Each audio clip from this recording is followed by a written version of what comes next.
Ilainy ary mampidi-doza ny fikasana anitsy maimaika ny lalam-panorenana ho ny fanambarana izay niombona ny CFAFI, ny GEN, ny KMF Knoe, eo ihany koa ny CDE, ny Mamimad, ny CRAB ary ny fikambanana Mamiko ny Taniko. Ny 12 ny volana septambra lasa teo izy ireo namoaka izay fanambarana andraisana izay tsy ampy izy ireo ny fotoana anomanana ny fandrisina lalam-panorenana ary heverina ihany koa fa mbola baraingo ny vola entina hiatrehana izany ho hiatran'ny fanambarana ndraisan'ireo fikambanana maromaro ireo.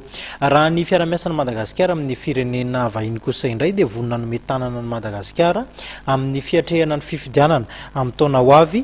I Suisse nosoritan'ny masoivon'izany firenena izany asa somonina eto amintsika fa maro ny endrika ny fiara-miasa misy eo amin'ny rotonta raha tsy laza fa tsy ny sehatry ny sosialy isika. Hitondra fanohanana ny Madagasikara mandritra fifidianana filoham-pirenena i Suisse andray anjara amin'ny basket fond ny Fédération Suisse araka ny nambarany ny masoivony Andriamatoa Philippe Brand tao aorian'ny fionana androany tamin'ny lehiben'ny diplomatie malagasy. Raha ny fanazavana dia hoampamaritana ny teti-bola arotsaka ao anatin'ny basket fond ity firenena ity amin'izao fotoana izao. Alors la Suisse participe au comité de pilotage mis en place par la CENI et le PNUD pour le prochain cycle électoral. La Suisse y participera activement et je suis en train d'examiner les possibilités pour nous de soutenir financièrement avec nos moyens le basket fund. Noresana nadritra ny dinika tamin'ny ministra ny raharambahiny malagasy ihany koa ny momba ny fiara-miasa amin'ny firenena rotonta.